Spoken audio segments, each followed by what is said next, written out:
Bethesda added 3 new legendary unique weapons to Fallout 4's Anniversary Edition, along with a bunch of new Institute plasma weapons, a rifle, a pistol, and a plasma Gatling gun that can also be customized to fire balls of exploding plasma. I'll be showing you how to find these and the 3 legendary variants in this video, and to do this we must first start a hidden quest. So to find the first weapon, starting from Sanctuary, we need to go all the way down here to Diamond City. Pretty sure you already know where this location is, but just to the west of it, we're going to find the Parkview Apartments, which is where we can start this quest. So here we are at the Parkview Apartments, and there's already a pesky super mutant who needs to get wrecked. Let's charge up a big shot and blast him with it. Switching to your sidearm is faster than reloading. No, he's dead now.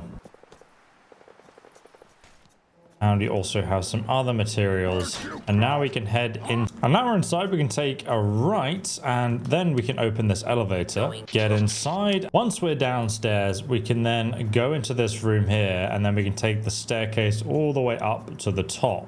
At the top of the stairs, we'll take a right and past this sleeping raider just on the left. We're going to find a room, and on the floor here, we can find the Institute Plasma Pistol, which is the first new weapon. We'll take a look at it in a moment.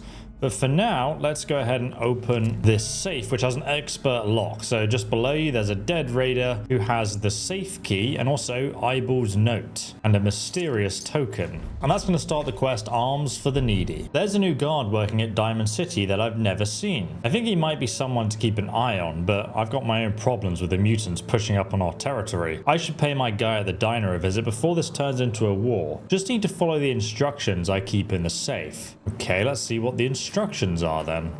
Unmarked holotape. Let's put that in the Pip-Boy and see what it says. Mission directive. Monitor activity funneling in and out of Diamond City. It's possible the railroad agents may be posing as guards or traders in order to transport escaped synths.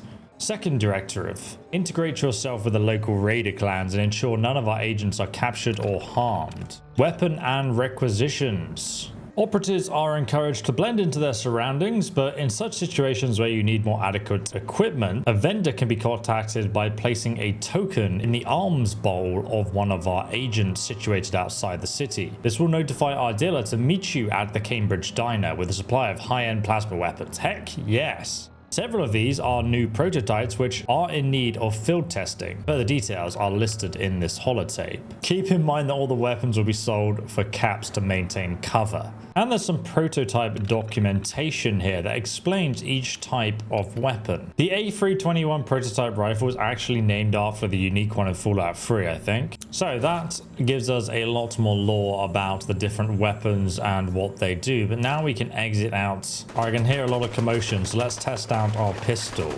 Get wrecked, son. Okay, it does sound pretty good actually, this gun. Right in the face. He does not like that at all. Well, that was very eventful indeed. Oh look, we have some raiders here. Hello, Mr. Raider. Get wrecked. The plasma weapon is a lot more effective against the raiders, it seems. So the next place we need to go on the map is actually very close by. It's just here by Diamond City. So here we are at Diamond City, and they've added a new little item just on the right hand side here, a little beggars section. And it's this little arms bowl where we can place our mysterious token.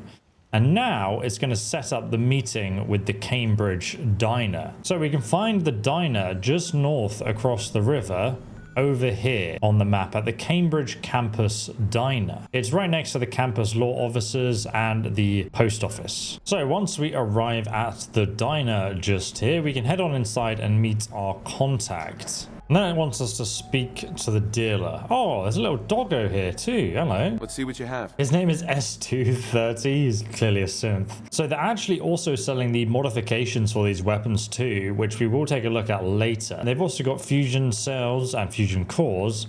And then we have the Institute Plasma Blaster, the Institute Plasma Pistol, and the Institute Plasma Rifle. Then by him, you can actually see there is a key here, which is needed to get into the duffel bag. We're going to go ahead and buy some of these weapons just so we can experiment with them. Okay, so if we ask him what the news is, he actually then gives us a note called Raider Problems. Let's have a look at this note. We've moved operations closer to Cambridge after the previous location was accosted by raiders. The migration was not without casualties, however, as we've lost several units as well as a bag holding several of our new prototypes. The units are all an allowable cost, but the Advanced System Division has notified me that the weapons must be recovered. Intel has the raiders splitting the spoils, taking the prototypes to the Roadside Pines Motel Hardware Town and Bentown Brewery. Operatives should proceed with caution. So now we need to retrieve the stolen plasma weapons.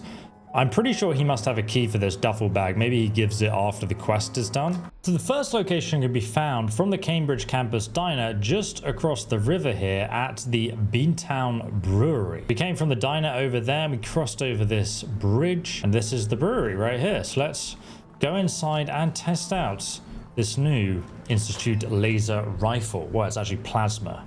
Hello, hello, is anybody home? Place is empty. Oh! Wow, get wrecked, son. There's also some bottles we can knock down here. And this gun reloads the same as the pistol, which is fine because I quite like the animation. But it looks like a very similar setup. Look at this guy. Deleted. It's quite embarrassing, really. Have a direct critical hit to your elbow. Absolutely destroyed. Oh, apparently that was the one with the unique weapon. Let's take it out. Die. All the weapons do sound the same, but they're quite satisfying, and I like the blue plasma beams. So this is it here. She just dropped it. Bingo. It's the Code Azure pistol.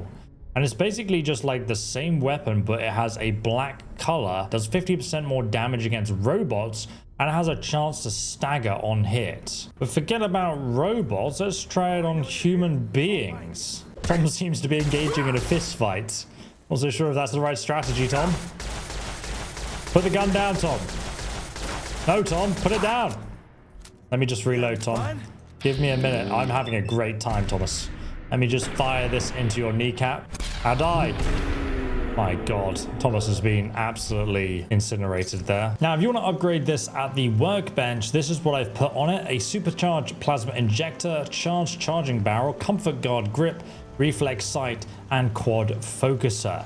And as you can see, it does a substantial amount of damage. It also looks pretty damn awesome, to be honest. The location of the next legendary weapon is just to the south here. Southwest from Diamond City, you're going to find the Hardware Town. And this is just like a hardware convenience store, essentially. So let's go inside. And don't worry, I've brought a Skyrim steel sword with me, which is actually an official Bethesda creation.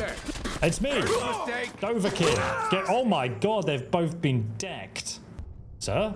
Please, sir, stop that. That's very inappropriate. I already made a guide on how you can get this and Doverkin's helmet. I'll leave that guide linked down below. This is a...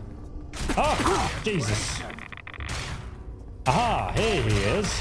Using the new Institute plasma weapon, are you, sir? Get wrecked. Here it is, the Marksman A321 prototype rifle in black and green. Does 75 points of additional radiation damage. Firing green plasma. Now, radiation damage actually reduces your max health, so it should be pretty efficient in killing people a little bit faster. The cool thing about the A321 is that when you upgrade this weapon, you actually boost the radiation damage it does as well to 222 per shot. So I got a supercharged plasma injector, the experimental irradiated charging barrel, marksman stock, short recon scope, and the quad focuser. And that's the damage we are now doing with this weapon. Pretty damn awesome. The next location is all the way on the southwest of the map. The stolen plasma gun just here. The Roadside Pines Motel, not far from the Poseidon Reservoir. And now seems like a great time to test out this beast. Oh, it even has iron sights. Oh, he has one too. This is the guy. God damn, this thing is ridiculous. How does it have 250 shots? Man, I know plasma bolts fire quite slowly, but this is so satisfying. Oh my God. Yes. That felt very fun. So he has a unique version of this weapon. Oh, the reloading animation. Oh, it uses fusion cores. Die. Oh, hello there. Let me take you out, son. Erect, son. Absolutely disintegrate. All right, let's pick up this legendary version. 30 points of additional burning damage. Overtime damage. It looks cool in black too, though, I must say. Oh, he's burning. He's on fire. But as you can see, somehow he's actually healing with the stim pack. Okay, now he's on fire again. The fire damage actually does like comparatively no damage. So it's almost kind of pointless, you know, like look at the amount of damage that does compared to his health bar. So yeah, I'd say the legendary effect in this is absolutely terrible. And at the back, look, there is another fusion core. Let's see if he can survive this. He seems to be very dead. Now, there's two ways to build the IPX-03 Phoenix, which is the Gatling plasma gun from the Institute.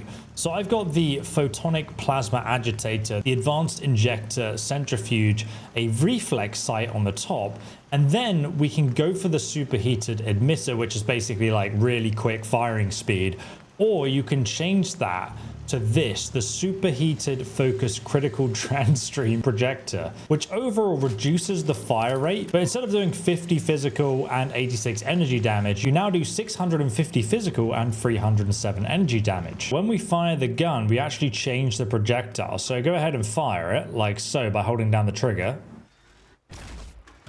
It does AoE damage, and I've accidentally killed a settler unintentionally. But you can see like it even has like a firing arc when you fire it. So you can see it's sloping downwards now. And that'll just keep going until it hits the ground. So you do have to kind of fire it out like a cannonball. But man, the damage it does in an AoE just obliterates everything around you. For any group of enemies, basically instantly dead. You only get 10 shots per fusion core though, so it's probably not as efficient as the rapid firing version. Now, if you do go back to the Cambridge Diner, you'll find that you can still come and speak to this guy here. And he's a pretty good source of fusion cores that you can just buy from him. He also sells plasma cartridges and fusion cells as well. However, this duffel bag is still locked, so let's take him down. And then we can take the duffel bag key and then open the duffel bag. And inside you can actually see all the stuff he was selling. So you can just go ahead and take that. But then you'd lose him as a restocking merchant. He restocks once every 2 days. So you can just wait 48 hours and it will reset his inventory. Now, if you're looking for even more wacky Fallout 4 weapons, check out this next video where I show you all the new weapons added by the next gen patch, which are also included in the anniversary edition.